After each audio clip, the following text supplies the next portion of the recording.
Olá, meu nome é Breno e hoje eu vim apresentar um trabalho sobre a ancilostomise.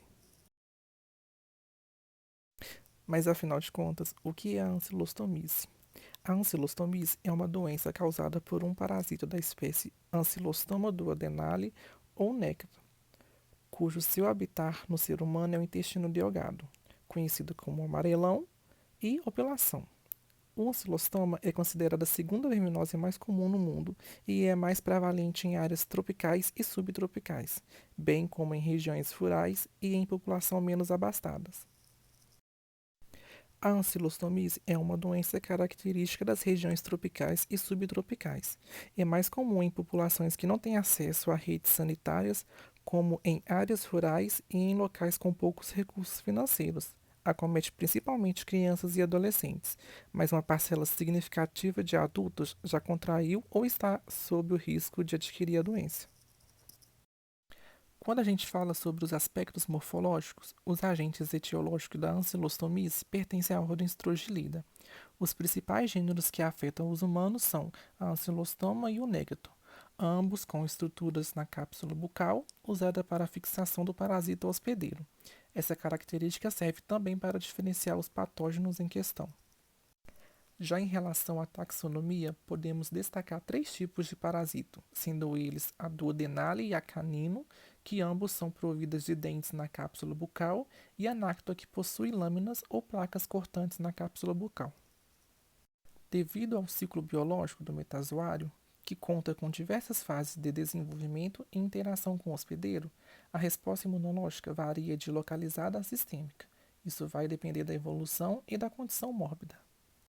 No ciclo, primeiramente, o parasita utiliza suas bainhas cuticulares para penetrar na pele do hospedeiro, secretando enzimas que vão facilitar sua migração aos tecidos, causando um prurido local bem característico. Após a entrada na corrente sanguínea, a resposta aos antígenos é aumentada. Entretanto, o parasita permanece por pouco tempo nesse local, migrando para os pulmões e causando alterações clínicas advindas das inflamações dos tecidos e do microtálamos. Nesse momento, o eumito se modifica para dar continuidade ao ciclo, migrando para o intestino, local em que a resposta usinófila é mais prevalente. Alterações intestinais são produtos de inflamações causadas pela fixação do parasita na mucosa, por meio de seus dentes e pela secreção de enzimas. Isso explica a perda de sangue, a qual contribui para que o hospedeiro torne-se mais suscetíveis à infecção. Em questão à sintomatologia, a doença na fase aguda, o parasita penetra na pele do hospedeiro, causando prurido local e eritema, sintomas que são conhecidos como coceira do solo. A larva migra pelos tecidos durante o seu desenvolvimento, causando vômitos, irritação da faringe, tosse, dispneia e rouquidão. A continuidade e gravidade dos sinais e sintomas estão relacionados à intensidade da infecção.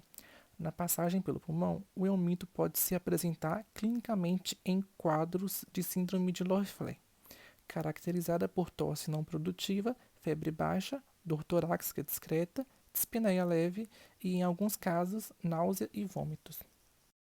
Já na fase crônica, a perda paulatina de sangue em decorrência das necessidades do consumo do euminto é uma das principais características da doença. Ela ocorre tanto por lesões traumáticas devido à fixação na mucosa intestinal por meio de dentes ou lâminas cortantes, quanto por resposta imunológica à produção de substâncias imunoduladoras e enzimas anticoagulantes. Em decorrência da perda sanguínea, é possível observar anemia acompanhada de deficiência de ferro como manifestações clínicas de maior importância. Pode ocorrer também edema de face e membros inferiores, e eventualmente a nasarca. Estima-se que, em média, 740 milhões de indivíduos estejam infectados atualmente, dos quais a maioria reside em áreas pobres e com más condições de saneamento básico. Com a extensa distribuição dessa parasitose cosmopolita está diretamente ligada às condições de vida que o ambiente oferece ao euminto. Acerca de tais fatores, destacam-se umidade acima de 85% e temperaturas elevadas, sendo uma média de 27 graus para o duodenale e a 33 para o néctar. Além disso, a natureza do solo também pode influenciar no desenvolvimento dos ovos e das larvas dos nematóides. Nesse aspecto, os terrenos arenosos oferecem melhores condições de vida e de sobrevivência para esses parasitas. Sendo um parasito de fácil profilaxia, é simples impedir a proliferação dele através do destino de materiais fecais. Isso deve ser realizado por meio de saneamento básico, tratamento do solo a partir da introdução de espécies vegetais que produzem substâncias que são capazes de destruir as larvas dos eumintos, implementação da atividade educativa que preconiza a incorporação de hábitos mais saudáveis e tratamento com o antiemítico, que tem como função interromper o ciclo do protozoário. Referente ao diagnóstico laboratorial, deve ser estabelecido com a pesquisa corpoparasitológica, na qual são analisados ovos ou até mesmo as larvas em casos especiais.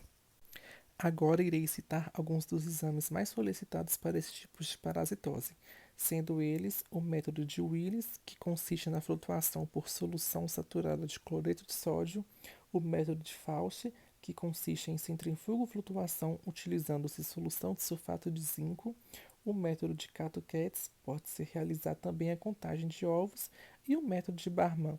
Caso as fezes analisadas estejam envelhecidas, os ovos da Ancylostomyces já terão eclodido. São utilizados métodos de concentração. E esse foi o trabalho. Espero que tenham gostado e muito obrigado pela atenção.